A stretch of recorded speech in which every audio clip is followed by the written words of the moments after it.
Hey guys, welcome back to Clownfish TV. This is Kneon. I am here with Geeky Sparkles. Hello.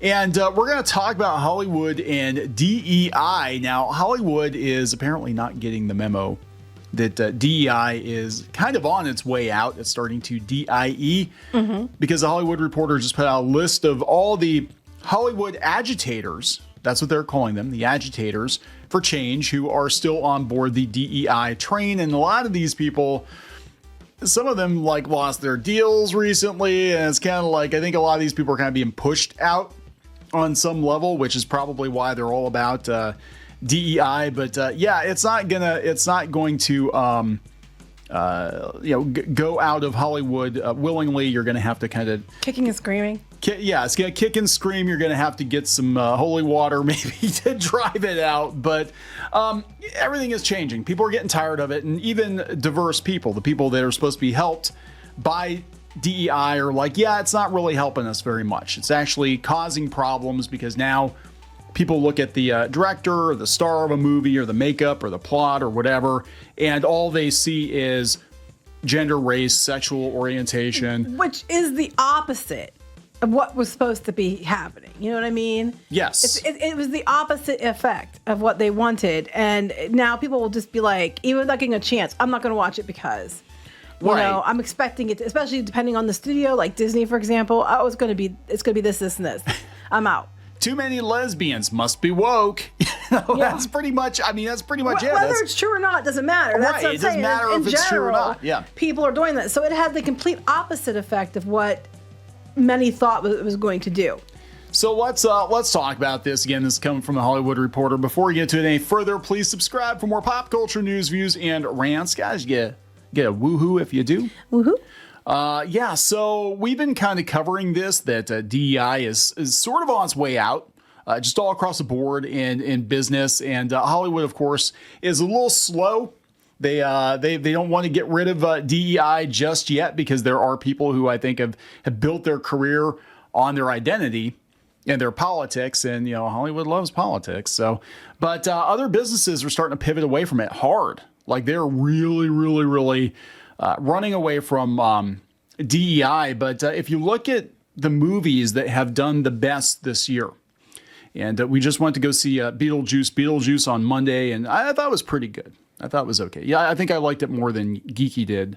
The first one was still better. Yeah, the first one is better. First, like 99% of the time, the first one is always the best. I don't hate this one, but this one was a lot more graphic than the other one. The other one was graphic, but yeah, I didn't hate it. I'd watch it again. This was definitely a Tim Burton movie.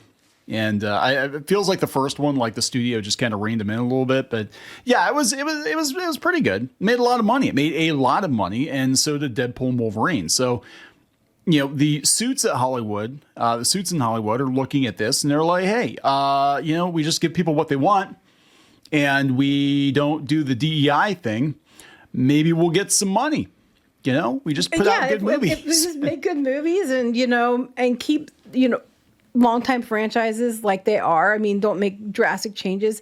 Give people what they expect, what they want. They'll give you the money. It's not that hard. It really isn't. It really isn't. But, they've complicated things over the last couple of years, and they've definitely, I think they've eroded the trust of audiences now because of DEI, because they put such a heavy focus on it, people make up their minds as to whether or not to go see a movie based on, a lot of times, just the ethnicity or the sexual orientation or any overt political messaging. And this stuff has always been there in movies, but it hasn't been as ham-fisted, and they sure as hell didn't make that like a bullet point. Well, for, and if for you the don't movie. like it, it's because you're bad. If you're not a bigot, you'll go see this movie, and it's like, just stop. I'm turned off immediately. Yeah, they're just, bullying people into going to see their movies.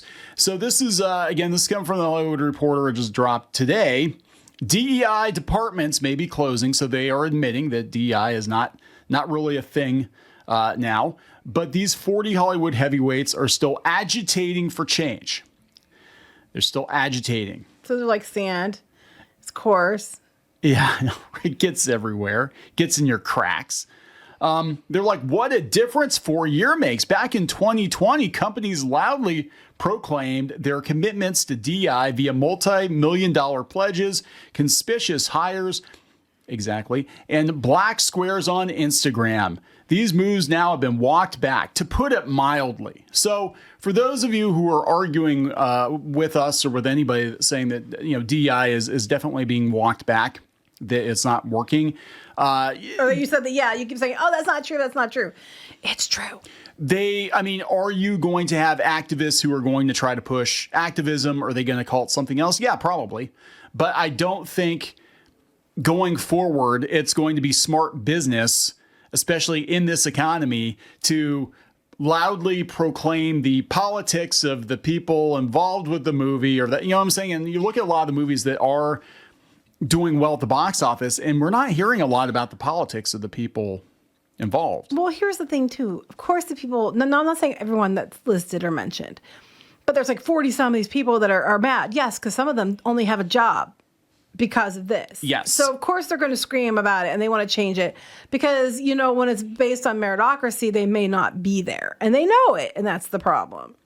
So this is like a group. They have Forces for Change. And you can see who all is in here. I'm trying to see if I recognize some of the names. Apparently, Kamala is kind of like this year's Rebecca or Jason or Brittany, because there are a lot of Kamalas. Kamala Avila Salmon? I don't know. I knew the DEI backslide had begun. Oh, they're actually asking them. Okay, so these are different groups, and they're asking what they thought. Okay. Yeah, how to stop the DEI backslide, expanding the definition of bankable actors, especially in today's global market. Wait. What? Okay, couple things. One, there have been actors who are quote unquote bankable that were not white, not even male, for years. That's not new. That has been going on for quite a while. Expand the definition of bankable. By whose definition?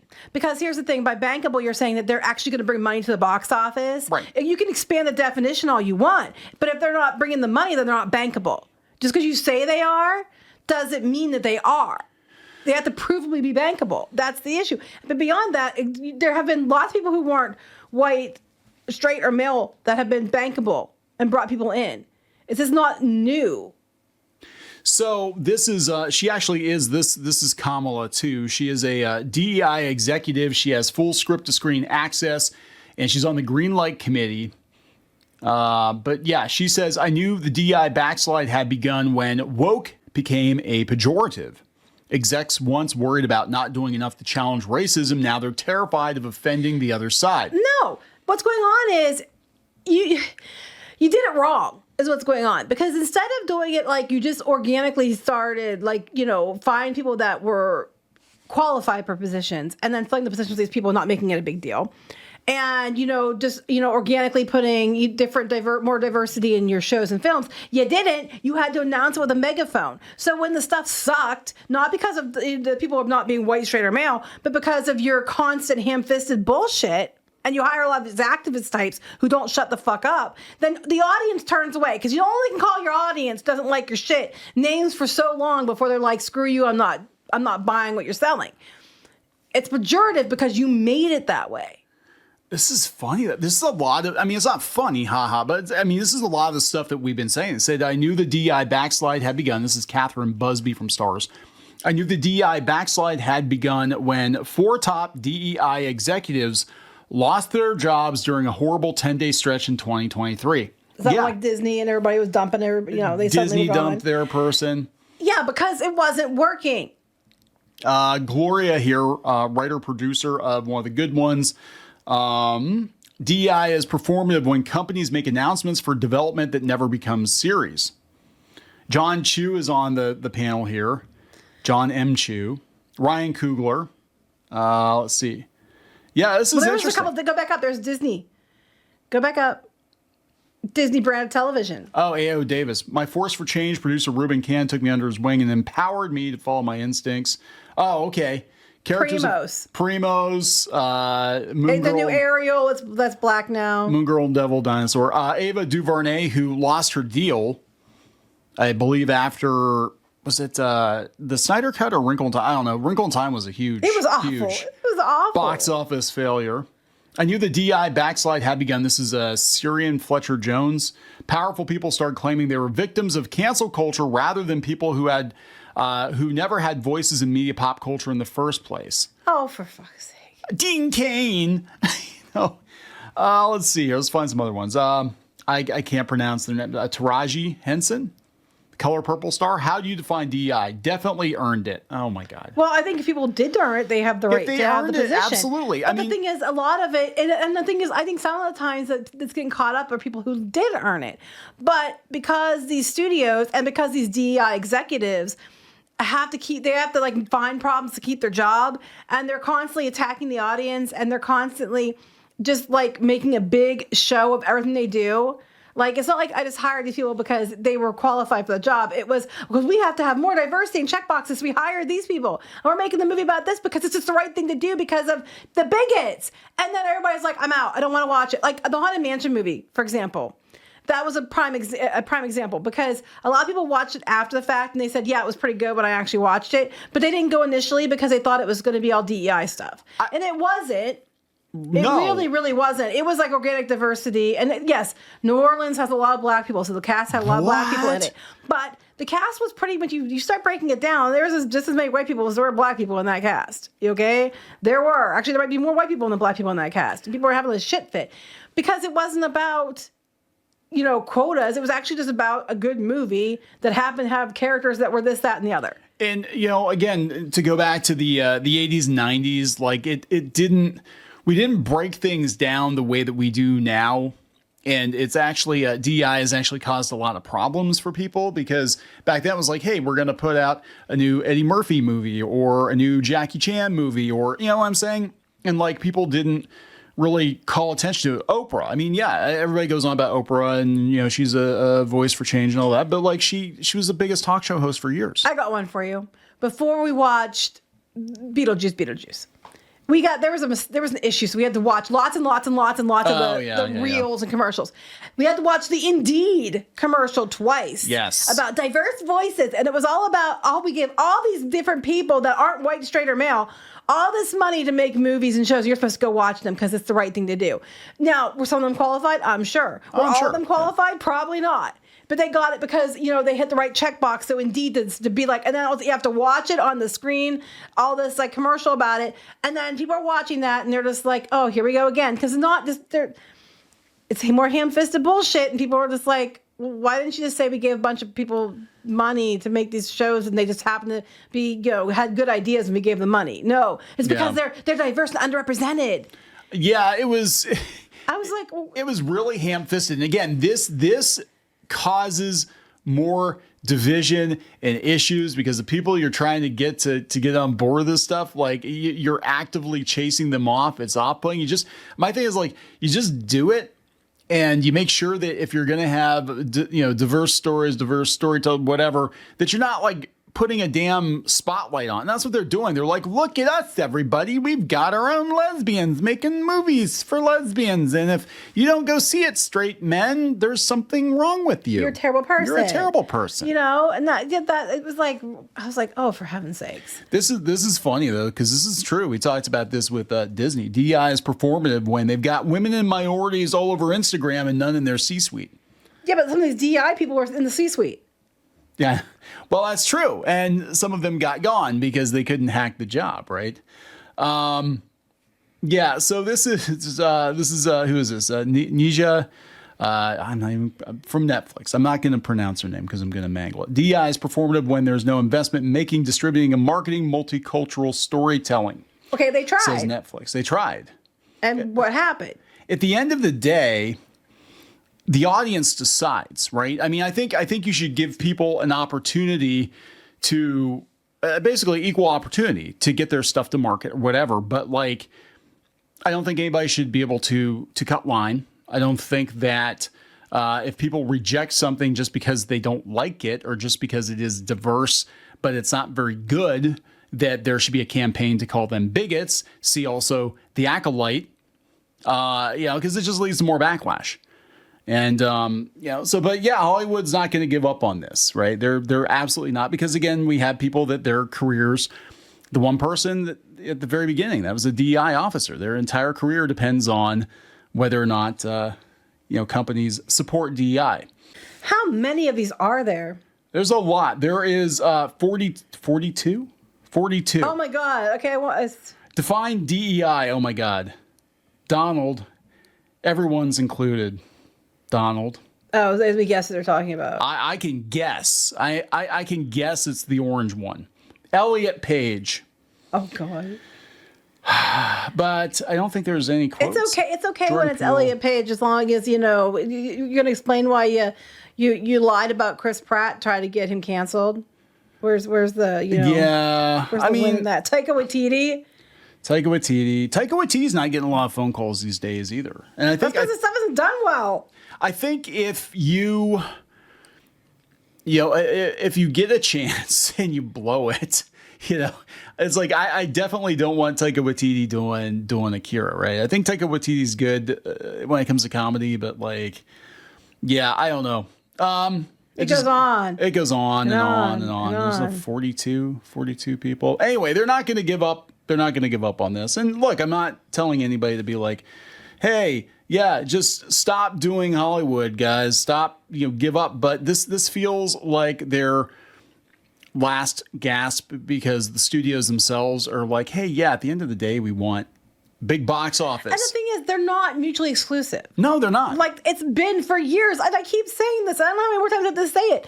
The big box office movies, like in the 90s and even some of them in the 80s and stuff, had diverse casts. Yeah. They did. Some of them were just I remember in the late 80s, early 90s, it was Will Smith and, Denzel Washington movies and, and Wesley Snipes and all that. There was Eddie Murphy was always big. And it went on and everybody went. They didn't care because they weren't told it's only, you're just a bigot. It was this is for everyone. Doesn't matter if you are not the same race. I'm sure there's something that you can relate to that you will find that you like and enjoy, and it's for everyone. Everyone's welcome. And they just made movies that were good, Jackie Chan, et cetera, and you didn't have to be the same. And they didn't ham-fisted. It was just oh my God, I can't wait to see the new movie by so-and-so. Nobody fucking cared. And you guys literally regressed everything. You literally broke it again to try to say you fixed it. And you made your own damn issues because they're not mutually exclusive. You can totally make blockbuster movies that are entertaining movies that are made to be good, that people want to see, and have diverse actors in the movies and have characters that are diverse because they're good characters that are well written, and not because did we mention we got a black one? Did we mention we got a lesbian? Did we mention that we got they them? Did we mention we got a ma'am? Do we mention all this stuff? Yeah, because that's all people have to. That's all people look at now, and that's what is the damn shame about all of this is we never really paid that much attention. It was just if the movie was good, we went. And now it's just that's all you see. And you have movies like, Haunted Mansion that suffered for that because that's all people saw. I think to some degree Furiosa. People said Furiosa was actually pretty good, but people were so tired of strong woman, gotta make sure, whatever. That they're just I'm not gonna go. Right, I'm tired it's of destroying this. it. And I'm gonna get lectured. I'm tired of it. And it's not fair because some of these things are good, like you brought up, and people aren't going because they're so worried about it. And Haunted Mansion we saw twice in the theater, and I don't know how many times my daughter's watched it since. Yeah, it's a good movie. And I'm definitely my feelings toward Disney, I think I've made very clear on this channel now, but I actually enjoyed the movie immensely. And it felt like a movie that would have been something on the Disney Channel back in the 90s. And that's a good thing for me because it felt like it was actually a love letter to that attraction. But yeah, people just are not giving legitimately diverse, good movies a chance now because they just look at the makeup of the cast or the director and they just are like, oh, it's woke. I'm not going. But for every Haunted Mansion, you get how many 10 that are Terminator, the new All Lady Terminator, the new Charlie's Angels, It doesn't help that a lot of these people are out there doing anti-marketing. We talk about anti-marketing. They're doing their own anti-marketing by literally telling people not to go to the movie because it's not made for them. Yeah, and then when they don't go, you're a misogynist. And it's mostly them telling men not to show up. Yeah, don't and then show men up. don't go. Actually, even it's funny though, because these movies still have the majority of the audience are men. Yeah. But the men who didn't go are just misogynist pricks. And it's like, but you told them it wasn't for them. And it was for, the same with like when they had the second Black Panther movie. They're like, you need to like give your tickets to people who aren't white and barricade the doors to make sure that. I'm like, yeah, that'll go well. The white people are barricading the black people in the theater. Yeah, that's gonna make some headlines, protect right? us so we can watch it because the movie's for us and not you, and all that crap. And it's like, okay, and people just don't go like they did to the first one. You know? I didn't go because I had no interest in seeing a Black Panther movie without the Black Panther. Right, pretty much. But I'm just like. You can't have both ways. You cannot force. You can't say these people are bankable because you said so. The proof of who it's bankable has been in the results. And sadly, I think some movies were unfairly judged. Yeah. Because of this, but you did it to yourselves. You set this up. You set this standard. You made it this way. Unfortunately, and now it's getting walked back, and I think a lot of the people that were really, really loud about it, even if they are talented, are probably not going to get phone calls because your box office poison. They're going to be like, yeah, people are going to look at you, and it's like you made a bunch of headlines for saying dumb shit about, I don't want the white men coming to my movie. And it's like, well, guess what? They still make up a good chunk of the movie going audience, and who cares if they're white if their money's green, right? If your attitude sucks, and they're not going to call you back anyway. Like if you have this activist mentality, and you're like, I'm looking at you, Rachel Zegler, but if you have this activist mentality and you won't shut up, you're going to be seen as a problem, and you're not going to get calls anymore. I mean, how about Ezra Miller? Where'd Ezra Miller go? I think they're hiding him, they, them. All the Ezras, they shoved them all back into the closet somewhere. Ezra went to the butterfly farm. So we're going to wrap this up. Yeah, let's wrap this up. Please subscribe for more pop culture news, views, and rants. We'll talk later. Bye.